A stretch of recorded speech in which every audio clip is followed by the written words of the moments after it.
Right, nice little background, huh? Last of the Rivian videos got coming up for you. So the first part is Tom and Robert sitting in the back of it where the spare tire can be. It doesn't come with one unless you buy one. And you can turn it into a dog washer or a foot washer, you'll see that. And then we'll get final thoughts as we drive home. And the final thoughts are pretty interesting actually.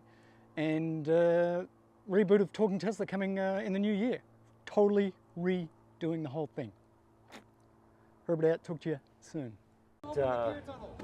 There's a whole bunch of chargers on a map. I've actually heard that there's many have been built out, but there are some that are being built out right now. I mean, we're going to have 13,500 stations by the end of 2023. Do you have a chance to talk with our charging team over there yet? Yeah. No. We talked to him for a little while. So oh, good. Well, I watched that on the video? But like, you could wash your dog in here. Yeah. Actually, that's what they said. Not their kids, their dog. Their dog, yeah. I love that this goes up.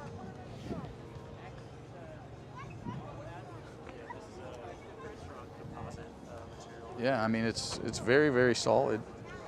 And there's still room for like a couple of like front runner wolf packs, I think, on the other side of it as well. No friends and riding in the back. Just for a pool, man. It's got a pool. It's built in. That would be awesome. Yeah, where's the camping pool? It's right there. It's got a drain and everything. It does. It's great. Thank you. Appreciate it. And after you wash your feet, you can wash all your gear. The same water.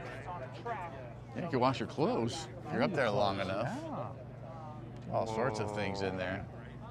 Wash your clothes. You can then wash your dishes. You just have to have like I mean, and that's the sort of like those things are not going to be there in like the SUV version, right? The S version. Like none of that's going to exist. No, there's going to be This a tire storage. But it's not going. But you're not going to be able to sit in there the same way because it's going to be in the back, right? Like, and it's not going to have this gear, this extra gear thing. I thought the SUV does. It doesn't have the gear No. channel. No tunnel. No gear tunnel in the SUV. Then where are you going to put your kitchen? Doesn't have a kitchen. It's not a part of the SUV. It's the truck, and frankly, like, you know, like I like the idea of the open truck. Oh, the Tornado. We never even looked at the cover. It's here. Where is it?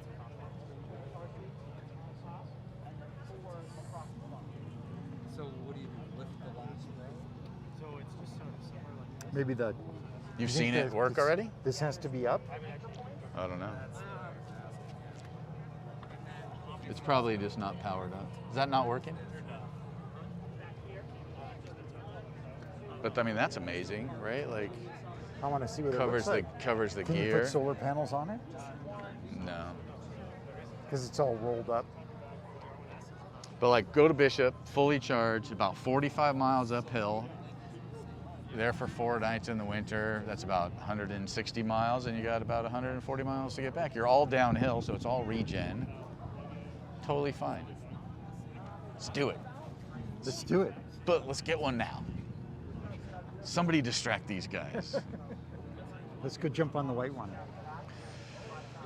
Oh. Then the only question is, who drives the Rivian home and who drives the 3 home? You can drive the Rivian. I'll drive the 3 because it's mine.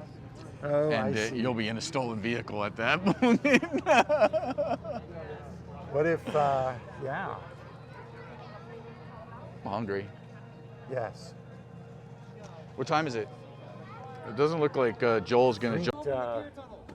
There's a whole bunch of chargers on a map. I've actually heard that there's many have been built out, but There are some that are being built out right now. I mean, we're going to have 13,500 stations by the end of 2023. Do you have a chance to talk with our charging team over there yet? Yeah. We talked to him for a little while. So Oh, good. Well, that's I great. watched that on the video? But like, you could wash your dog in here. Yeah. Actually, that's what they said. Not their kids, their dog. Their dog, yeah. I love that this goes up.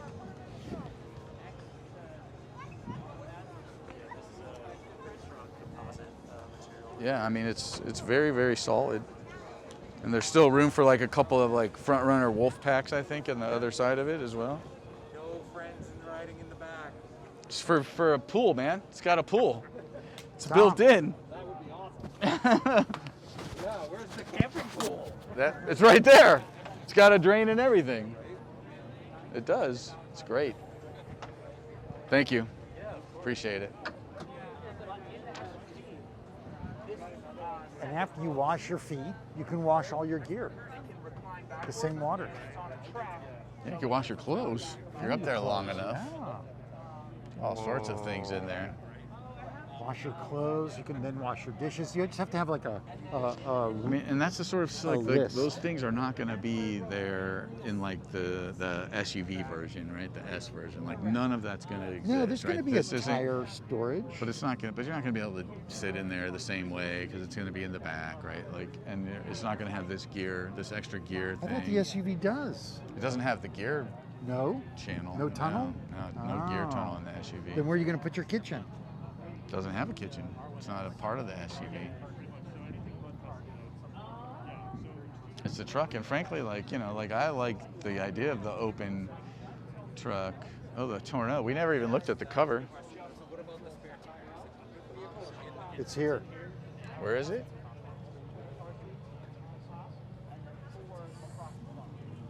So what do you do? Lift the last row?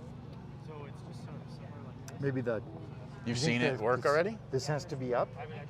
I don't know. It's probably just not powered up. Is that not working? But I mean, that's amazing, right? Like I want to see what covers it looks like. covers the Can you gear. put solar panels on it? No. Because it's all rolled up. But like go to Bishop, fully charged, about 45 miles uphill. There for 4 nights in the winter. That's about 160 miles, and you got about 140 miles to get back. You're all downhill, so it's all regen. Totally fine. Let's do it. Let's do it. But let's get one now. Somebody distract these guys. Let's go jump on the white one. Oh. Then the only question is, who drives the Rivian home and who drives the 3 home? You can drive the Rivian. I'll drive the 3 because it's mine. Oh, And I see. you'll be in a stolen vehicle at that moment. What if, yeah, I'm hungry. yes. What time is it? It doesn't look like Joel's gonna. How'd you like it? It was good. It was an Okay, we're interesting. driving home. I want final thoughts.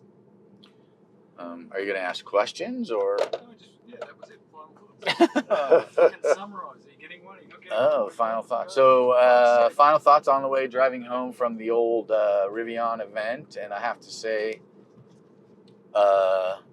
probably done a little bit of a 180 on that truck, and very impressed with its adventure capabilities, but also very impressed with just its ability to just be a daily driver as well. So, a vehicle that can kind of fit both of those things, I think, is a vehicle to be reckoned with. I don't know if that's like a huge market, you know what I'm saying? Like the Tesla market where like everybody wants a sedan, everybody wants a thing or whatever, you know? Like I think that alone may be from a company perspective, but from like a car design, what is it like? Does it work for me? 100%. Yeah, like done. Like it could replace both of my vehicles with one vehicle, which obviously, you know, makes everything a little bit simpler. And again, I would say from an event standpoint, ran amazing. Everybody very enthusiastic. Everybody knows their product also. And all of that, you know, combined just made it a great event, a great day. They drove us on one, very technical uphills and downhills and ruts and all that stuff, and just all of the little features. You could tell that somebody who drives off-road was involved in the decision-making process of that vehicle. I saw a lot of videos of them taking it into some really extreme situations on big sand dunes, rocks, snow, and it certainly looked like they were doing things I never dreamed of doing. So that's to, like you said, inspire someone who is into going in those places and maybe hasn't had the vehicle that was capable enough to do it. I think it's really awesome that this electric four-wheel drive truck, I'll call it a truck because technically it is so capable. That's what I think impressed me the most. And I was really excited to riff off of you, Tom, as we're going up and down these really steep structures and through really deep ruts that you weren't snarling and saying anything nasty. No, that's true. No, that part was impressive. And I think the nice thing is, like, when I'm out, even if you're driving up the coast of California, Yeah. and into Oregon, there's so many little side roads that you could go on, little forest roads. Mm-hmm. And in the winter, they're a little wet, maybe a little muddy. Like, I would not go on those in this vehicle. But in that vehicle, even This vehicle, meaning the the three Model that we're 3, driving yeah, in right now. in the Model 3, I wouldn't do it because it's low to the ground. It could get stuck in the mud. And that vehicle is prepared for that sort of thing. So even if you don't want to do like serious, hardcore uphills, downhills, rutted driving, this electric vehicle gives you this opportunity to explore so much more Right. areas, right? Like you could go on, to places where you could get to a sandy beach or on a dirt road that leads to big trees or, Right. any of those types of things. A lot of the interesting places in this country are dirt roads or gravel roads or other things that you don't necessarily, you could get in a truck, but in your Model 3, but any kind of weather, any rain, anything like that, it's going to make it a little more sketchy and treacherous to get out of there. That guy's taking a pee right there. And Little blow by. so in general, like, that part of it is amazing. And like, so if you're like in the mood there's a Tacoma right there. So that would be sort of a Challenger. The Tacoma, I don't know if the F-150 is a Challenger because it actually feels a little smaller than an F-150, a little more Right. like the Tacoma. You wouldn't, probably wouldn't be able to use it as a contractor vehicle or wouldn't want to use it as a contractor vehicle. Which vehicle you couldn't use? The R1T, the Rivian. Why not?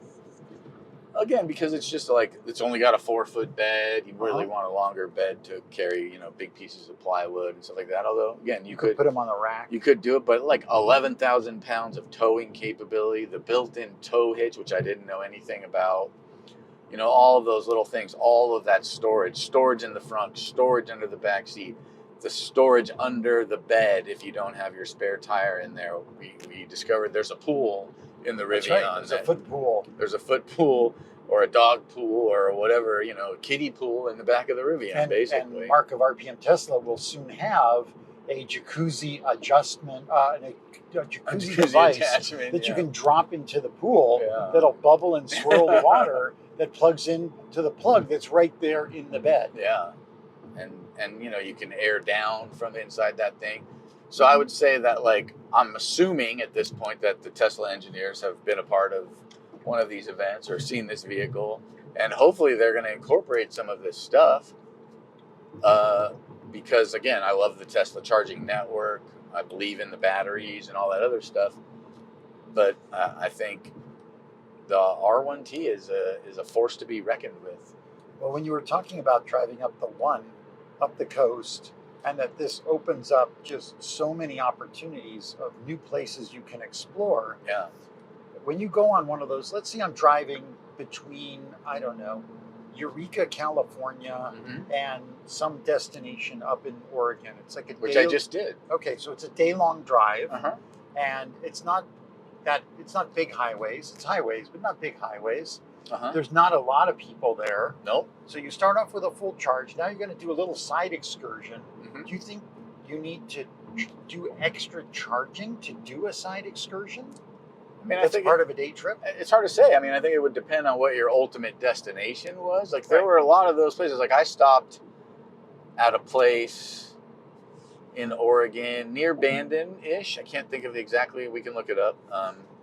But like, there were 6 Tesla chargers, and in that same parking lot were 4 Electrify America chargers. Like, Okay. and this was literally like rural Oregon in the middle of nowhere. So like, that network is getting built out, and if they are going to start to build them side by side with the Tesla chargers, then you start to see a little bit of that momentum and the confidence. So yeah, I would say 314 miles of range, as long as you're able to kind of plug in at night somewhere, maybe at a RV park or whatever it is. You can. Not worth 10 grand for 400 miles. I don't know, not for me, but like I bet there were times on my journey up to Oregon that I just went on that like, yeah, it would have been nice to have another 75 miles of range. I arrived at some places with like 14 miles left, which is, you know, like It's a little tight. if that place ain't working, you got problems, right? Right. Like, what are you gonna do? So You have to build a fire under your car so it doesn't get too cold during the night. And yeah, and I had one night where I had Right. like went to bed with like I wasn't plugged in. I went to bed with like 75 miles of charge, and I woke up with like 50, and I was like, oh shit, I gotta like that was Right. a lot of mileage to lose overnight. so that leads to my next question, which is, you know, Tesla has been at supercharging for 6 years Yeah, and has built an impressive supercharger network. Of course, yeah, it's even more impressive because it's all over the world, but I'm just thinking of the US for the moment. A really impressive supercharger network. If Rivian is going to produce a supercharger network, and we got confirmation today that they do have superchargers already built, but just not revealed yet. I don't think they call them that, but Or I'm sorry, yes, they call level them 3, whatever. CCS Rivian chargers. It's like the Rivian Adventure Network or something like Right. that, maybe. And so, will they be placing these in like malls in Los Angeles? Or will they be placing these at the entry points to some of these off-road adventure places? Like, I don't know, Yosemite, or, Yeah. you know, I don't know which places, I guess you do, Bishop, California. Yeah, Bishop. Well, there is a plan. I know that Rivian has a plan to put chargers in Bishop for sure, Yeah. because that is like a stepping off point to a lot of adventure. Obviously, you're going to need them in like Joshua Tree, Death Valley, but like, you know, Joshua Tree can be pretty challenging, it can be pretty busy. I was there the day after Thanksgiving, and there were a shit ton of Teslas there. And if you wanted to charge, you know, like the closest chargers, major chargers like Cabazon, the 2 days after Thanksgiving, that charger was Lined up. jacked. Yeah. That charger was very jacked. And so, again, we just need a lot of charging, more charging, overnight charging. It doesn't even, I think it doesn't necessarily need to be supercharging as long as there's a lot of good 50 amp service everywhere, you know? So, Yeah, it looks like they've got, I'm just looking like in the Four Corners area. yeah. So in southwest Colorado, they have a lot of chargers that are not near highways.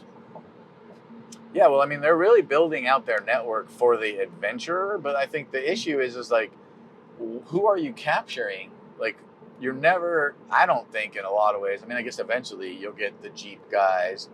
I mean, you really are looking at like the Forerunner Tacoma market, which is a big market in the off-road world, but it's not a big market in the world, right? Yeah. And this is a company valued at $100 billion and basically, you know, 1 million vehicles a year at some point is like their goal. Like, I don't know that, do you feel like they have a big enough market as like an adventure, or you think it's going to be like people who buy Land Rovers who Well, like, that's they like that capability, but they're never going to use it. right. But that means, I think that what you're referring to primarily is the truck version of the Rivian, not the SUV. Yeah. Well, that's all we saw today. Right. But the right. So that, but the R1S, Yeah. which is their SUV style vehicle, Right. is a rather different vehicle, Yeah. and it looks much more like a soccer mom Yeah. or a family That's that fair. would normally have like a Range Rover or some Uh-huh. large.